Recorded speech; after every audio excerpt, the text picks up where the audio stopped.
think they want us to look over there where all the...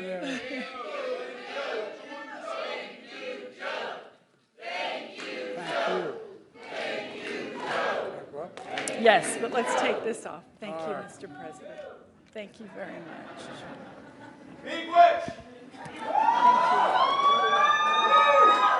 I could have used that blanket when I was lighting that Christmas tree. Both of us were freezing, Secretary. Thank you, Secretary Holland.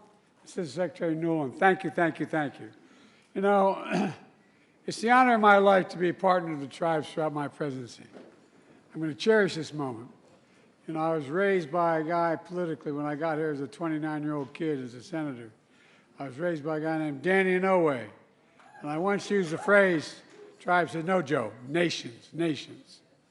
I want to thank Secretary Holland for the introduction and for your historic leadership of the Department of Interior. And this has been historic. It's been historic.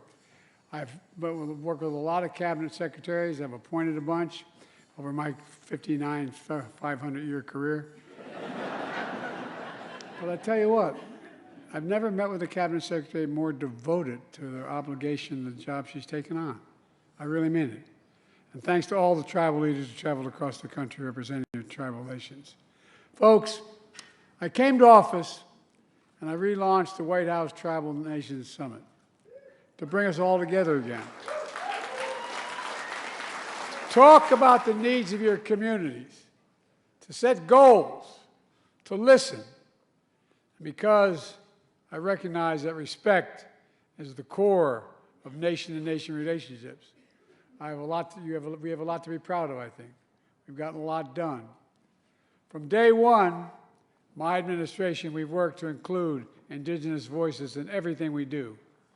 Not only the first Native American cabinet secretary in history, but more than 80 Native Americans now serve in senior roles across my administration.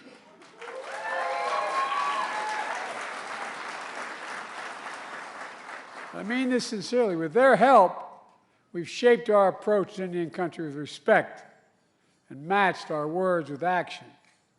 I'm proud to have reestablished the White House Council on Native American Affairs and taken historic steps to improve tribal consultation.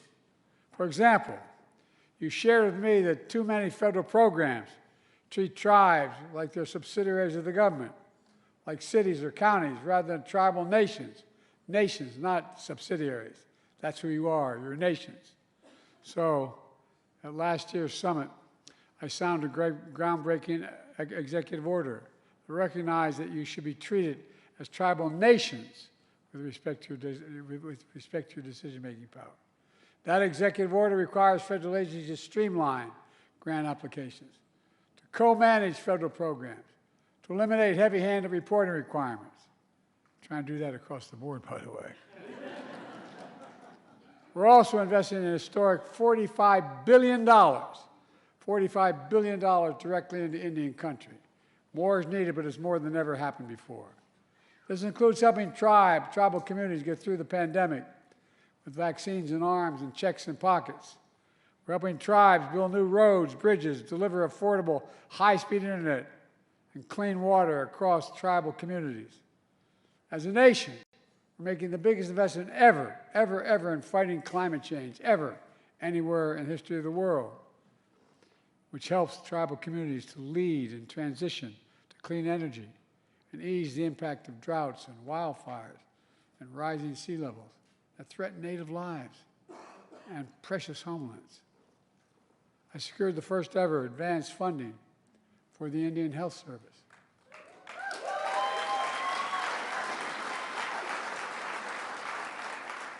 Where I come from, we call that a big deal.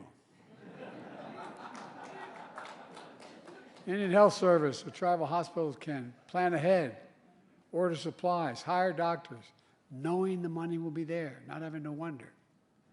All told, in 4 years, we've created 200,000 jobs for Native Americans. A record low unemployment for Native communities. There's been an historic $8 billion increase in federal contracts awarded to Native businesses. And I'm proud, that's important, I think. I'm proud to have helped cut child poverty in tribal communities by more than 1/3 and more to do. The folks,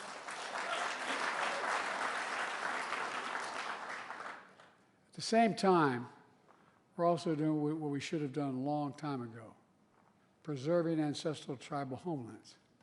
It really is important. It really is important. One example is restoring salmon fishing, which historically has been very important to Native communities. You know, I think it's very important that we memorialize Native culture and history by restoring and designating multiple national monuments that honor tribal nations and protect their homelands. From Bears Ears to Spirit Mountain, which comprise nearly 2 million acres combined, will be preserved in perpetuity forever, ever, ever.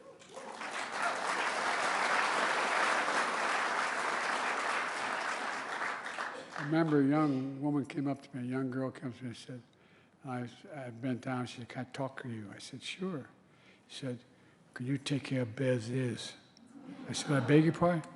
Can you take care of Bears Ears?" I thought she wanted me to capture a bear, you know. And when we signed the bill, I gave her the pen. Look, it's sacred. It's magnificent. And this year, my administration designated the first native marine sanctuary proposed by indigenous communities, which is off the coast of California, which occupies 4,500 square miles. That's off limits. You know, these efforts are totally consistent with my commitment when I came to office to preserve 30% of all America's lands and waters permanently by the year 2030. And we're well on our way because of the help you've given me. And we're doing all this with respect for the stewardship practices that tribes developed over the centuries, known as indigenous knowledge.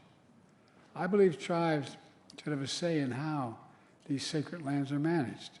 To this day, they should have a say. And last year alone, we doubled the number of co-stewardship agreements, totaling 400 with tribal nations. All of this is a stark cry from the failed policies of the past. In October, I saw many of you in Arizona. It's a day I'll never forget. On behalf of the American people, I felt it was really important for a President of the United States to stand up and right a wrong that had been ignored for a long time, and apologize for the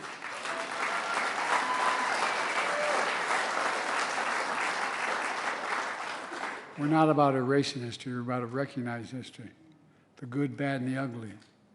I apologize for the Federal Indian Boarding School era, a dark chapter that spanned 150 years from the 1960, in which entire generations of Native children were literally stolen from their families and tribes and sent away to boarding school. The official policy in the federal government designed to sever ties between children and their tribal families, their language, and their culture. Today, we act to continue that healing process. I'm proud to announce we're establishing the historic Carlisle Indian Industrial School in Pennsylvania as a new national monument. I want everyone to know.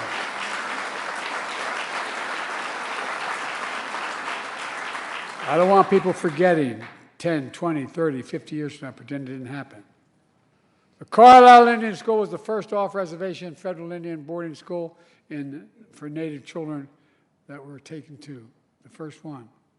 About 7,800 children from more than 140 tribes were sent to Carlisle, stolen from their families, their tribes, and their homelands.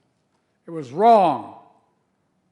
In making the Carlisle Indian School a national monument, we make clear that what great nations do.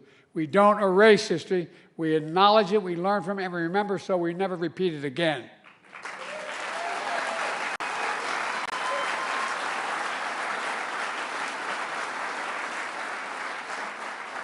We remember so we can heal. That's the purpose of memory. Now, part of the tragedy of Indian boarding schools is that they deliberately tried to erase the culture of tribes by ensuring that children lost their language and their traditions. That's why the next chapter of healing requires revitalizing Native languages. My wife, Jill, To her, this is something our First Lady cares deeply about. She's an educator. In her first trip with Secretary Holland, she visited the language immersion program of the Cherokee Nation in Oklahoma. Jill saw Native children light up, as they recited words their ancestors once spoke. Over 3/4 of the remaining native languages are in danger of being lost forever. That's why today my administration is moving ahead on a 10-year plan to revive native languages in a serious effort.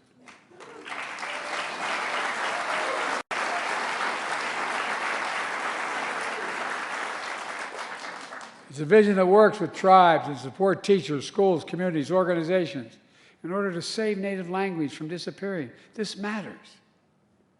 It's part of our heritage. It's part of who we are as a nation. It's how we got to be who we are. We also heard loud and clear that public safety is a top concern of Native communities. That's why when I was a vice president, when we reauthorized the Violence Against Women Act, which as my daughter says, I wrote with my own paw. I wrote it 30 years ago, one of the proudest things I ever did. We also reaffirmed tribal sovereignty and expanded tribal jurisdiction to cover cases where outside predators harm members of Indian nations in Indian country and decided there.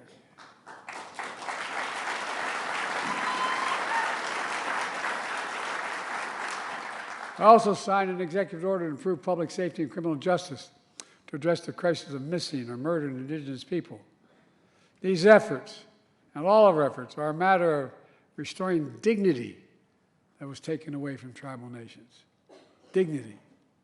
My dad used to say, Joey, and I mean sincerely, everyone is entitled to be treated with dignity.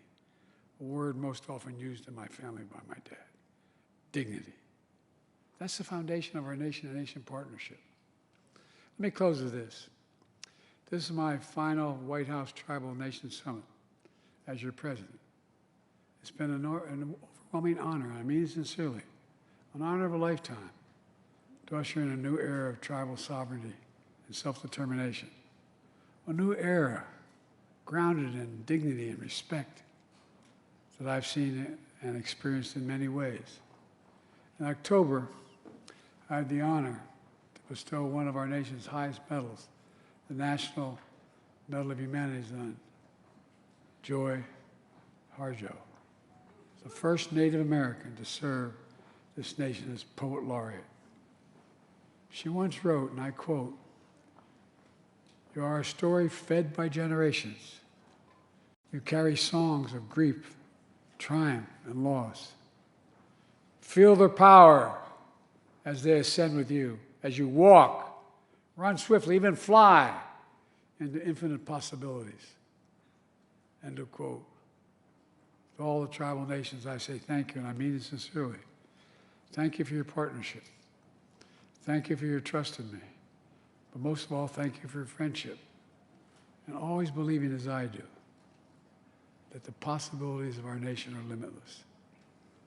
I was once asked when I spent more time with Xi Jinping of China than any other world leader has, over 108 hours alone with him. I was on the Tibetan Plateau with him in China. And he looked at me and said, "Can you define America for me?" And this is on the record. I said, "Yes, one word." He looked at me through a translator. I said, "Possibilities."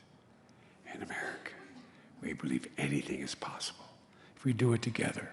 And that's what we've done. Damn it, we're going to continue doing it. Thank you.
Folks, I had a grandfather named Ambrose Finnegan, who was an All-American football player, and his parents came over one of those coffin ships from Ireland. And every time I'd leave his house, he'd yell, "Joey, keep the faith." And my grandmother would, "No, Joey, spread it. Let's spread the faith."